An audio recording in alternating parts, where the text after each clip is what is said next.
Salut à tous, aujourd'hui je suis ravie de vous retrouver pour vous présenter mes 10 conseils pour avoir de beaux cheveux. Le premier conseil que je pourrais vous donner est simplement de bien choisir son shampoing. C'est vrai que ça paraît un petit peu évident, mais bien nombreuses d'entre nous ont déjà fait l'expérience de se tromper et pas forcément cibler vraiment la nature de notre cheveu. Donc si jamais ce n'est quelque chose que vous ne savez pas faire, vous pouvez très bien vous rendre chez un coiffeur qui vous dira si vous avez les cheveux plutôt cassants, les cheveux plutôt fins, abîmés, les cheveux plutôt épais, les racines grasses, etc. Et ensuite ça va vraiment cibler les produits que vous pourrez ensuite utiliser. Une fois que vous connaîtrez la nature de vos cheveux, vous pourrez par la suite faire une cure du shampoing qui sera adaptée. Si par contre vous rencontrez deux problèmes en même temps, imaginons que vous ayez et à la fois les racines grasses et en même temps pas mal de pellicules sur votre cuir chevelu, il faut traiter les problèmes non simultanément mais l'un après l'autre. Donc vous allez faire par exemple une cure d'un mois pour éliminer le premier problème qui sera votre priorité. Si c'est les cheveux gras par exemple, vous allez d'abord traiter les cheveux gras puis ensuite faire une autre cure avec des shampoings adaptés anti-pelliculaires.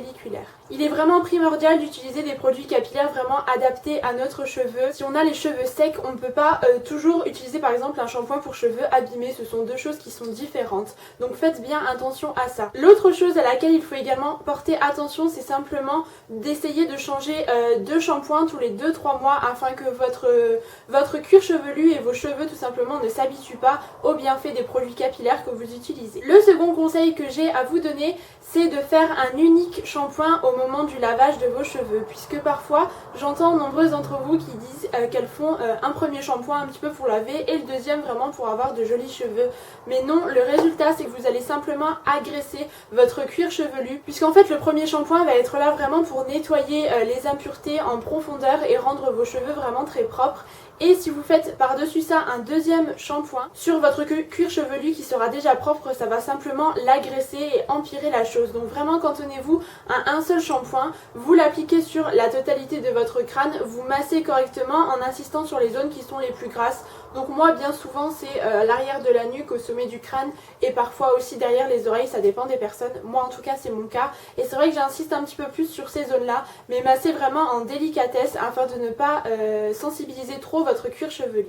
Le troisième conseil, c'est de masser votre cuir chevelu. Donc j'entends par là faire des petits massages, vraiment des mouvements circulaires pour réactiver un petit peu la circulation et également pour stimuler la pousse de votre cheveu. Donc c'est quelque chose que vous pouvez faire chaque soir, par exemple avant d'aller vous coucher, vous massez votre crâne. Moi c'est vrai que comme j'ai les cheveux qui ont tendance à regresser assez vite, je le fais uniquement avant de me laver les cheveux. C'est vrai que j'ai tendance à un petit peu masser et ensuite je me lave les cheveux tranquillement. Cela a pour but en fait de stimuler le bulbe du cheveu et du coup un petit peu d'accélérer sa régénération. Donc du coup ça va vous donner des cheveux qui vont mieux pousser, qui seront plus forts. Mais par contre il ne faut surtout pas frotter énergiquement, il faut vraiment que ça soit quelque chose qui se fasse en douceur. Le quatrième conseil, et c'est quelque chose que je fais presque depuis toujours je crois, c'est simplement de vous rincer les cheveux avec du vinaigre blanc. Le vinaigre blanc ça se présente comme ceci, ça coûte moins d'1 € dans le commerce et ça a des vertus un petit peu magiques. Vous pouvez vous en servir pour un tas de choses au quotidien et moi c'est vrai qu'en l'occurrence je l'utilise souvent pour rincer mes cheveux. Je mets en général dans 1 litre d'eau 3 cuillères, à peu près 3 à 4 cuillères et je rince mes cheveux avec ça et ça leur donne un coup d'éclat assez impressionnant. Ça leur donne une brillance assez immédiate, ça révèle vraiment l'éclat de la couleur de votre cheveu. C'est quelque chose qui n'est pas bien compliqué, ça coûte 3 fois rien mais c'est une petite astuce à faire. Honnêtement, moi je le fais en règle générale une fois par semaine et ça marche plutôt bien. Le cinquième conseil qui est dans la même lignée, c'est de vous rincer les cheveux à l'eau très froide puisque ça va refermer la fibre capillaire et en même temps encore une fois donner de l'éclat à vos cheveux. Moi je le fais systématiquement à chaque shampoing, j'y passe, je mets vraiment de l'eau glacée sur mes cheveux pendant un petit moment, pas très longtemps mais vraiment sur toutes les longueurs, les racines quand c'est possible qui fait pas trop froid, mais vraiment je vous assure que je vois la différence lorsque je le fais à chaque shampoing et lorsque je ne l'applique pas, c'est vraiment assez bluffant. Donc si jamais vous ne l'avez jamais fait, essayez et vous m'en direz des nouvelles. Le sixième conseil, mais que l'on a déjà tout entendu, c'est d'éviter au maximum les appareils chauffants. Je sais que c'est parfois infaisable pour certaines, mais moi ce que je fais en règle générale lorsque je me lave les cheveux, je le fais le soir déjà parce que j'ai plus le temps. Et lorsque je les ai vraiment bien essorés en sortant de la douche, je les enveloppe dans une petite serviette que je laisse au moins 15 minutes sur ma tête tout simplement, puisque la serviette va vraiment absorber tout l'excès d'eau que vous avez dans vos cheveux et ça va déjà faire comme un espèce de pré-séchage si vous voulez. Ensuite je les démêle et je les laisse sécher à l'air libre. Mais c'est vrai que le soir en règle générale on est un petit peu plus tranquille, donc du coup c'est ce que je fais et mes cheveux s'en portent vraiment mieux. Le matin je me lève et voilà, j'ai des petites ondulations, je n'ai pas utilisé d'appareil et je pense que mes cheveux m'en remercient. À défaut, si vous avez vraiment une nature de cheveux qui vous empêche de faire ça, il est vraiment primordial que vous utilisiez des protecteurs de chaleur. Donc moi là j'en ai 3 sous la main, Freezies, Franck Provost et un de chez Sayus. Les 3 sont très bien. J'ai également testé celui de chez Tresemme que j'aimais également beaucoup.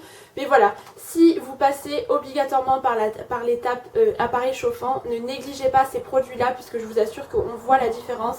Ça va faire un film protecteur sur vos cheveux qui va empêcher, du moins diminuer les effets néfastes de la chaleur sur vos cheveux. Le 7e conseil que j'applique maintenant depuis plusieurs années est de faire des petites cures de levure de bière durant l'année. Donc en ce moment j'en fais une de 2 mois. Ce sont des petites gélules en fait que vous trouvez en parapharmacie ou même dans le commerce. Moi je les ai achetées en parapharmacie, une boîte de 200 gélules, comme ça j'en ai pour un bon moment. Et en fait la levure de bière a vraiment des vertus positives pour le cheveu puisqu'elle va vraiment stimuler la pousse de vos cheveux. En plus de ça elle va diminuer la casse et je trouve qu'elle donne un petit peu plus de corps à vos cheveux. Je fais cette cure là 2 à 3 fois dans l'année et bien parce que je vois des effets. Si c'était inutile je ne vous le dirais pas évidemment. Je trouve que mes cheveux ont plus de corps et j'ai vu une nette amélioration au niveau de la perte de mes cheveux et je trouve qu'ils poussent aussi un petit peu plus vite. Si vous vous rappelez, je les avais coupés en juillet, courant juillet, j'avais coupé au moins 10 cm et c'est vrai que là je trouve qu'ils poussent un petit peu plus vite.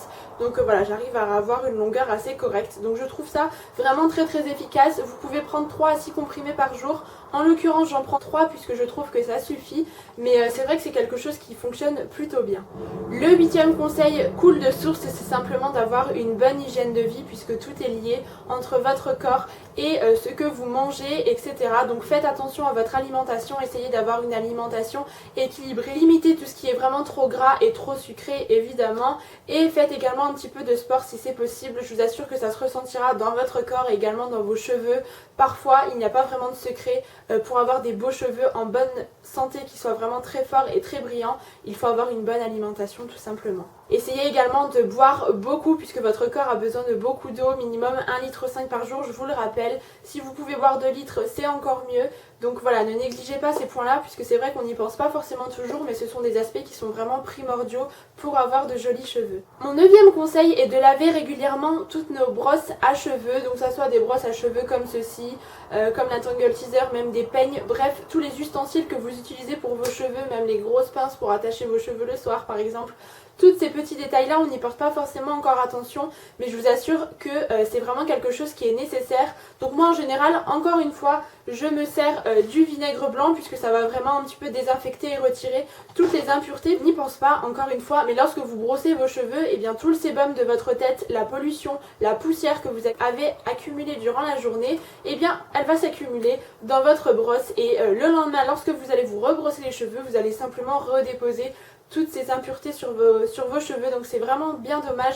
Donc voilà pourquoi il est vraiment essentiel de prendre un petit peu de temps pour laver ces petits ustensiles qu'on utilise au quotidien. C'est vraiment très important.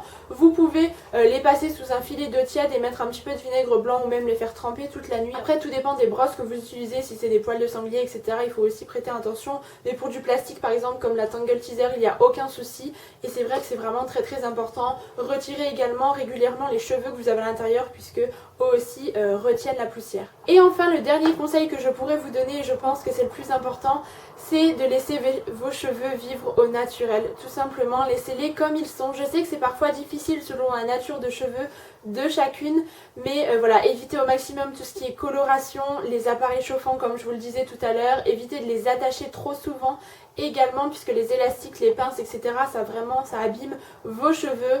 Acceptez vos cheveux comme ils sont. Si vous avez les cheveux frisés, essayez de ne pas contrer ça. Si vous avez les cheveux lisses, eh bien c'est que vous devez avoir les cheveux lisses et prenez-en soin tout simplement. Essayez de limiter quand même de lisser vos cheveux ou de les boucler. Je sais qu'on aime toutes faire ça, mais fixez-vous des limites puisque vous allez vraiment abîmer vos cheveux sur le long terme. hein. C'est vrai que moi j'ai vraiment de la chance, j'ai les cheveux qui sont un petit peu ondulés naturellement et après ils se lissent au fur et à mesure, donc voilà, mais essayez de faire avec ce que la nature vous a donné tout simplement, je pense que c'est le meilleur conseil que je pourrais vous donner. Laissez vivre vos cheveux et je vous assure qu'ils vous en remercieront. Je vous ai désormais présenté les 10 conseils cheveux que j'applique régulièrement et qui fonctionnent sur moi. Vous en connaissez déjà peut-être la majorité et dans ce cas c'est tant mieux. Je tiens également à préciser que je n'ai pas mentionné de petites recettes avec des huiles etc. simplement puisque je pense bientôt vous faire une petite vidéo DIY avec des masques cheveux pour le corps etc. Donc n'hésitez pas à me dire si cela vous plaît en commentaire. Voilà pourquoi je n'ai pas inclus ça dans cette vidéo. J'espère que cette vidéo vous aura plu et comme toujours je vous embrasse très fort et je vous dis à très bientôt.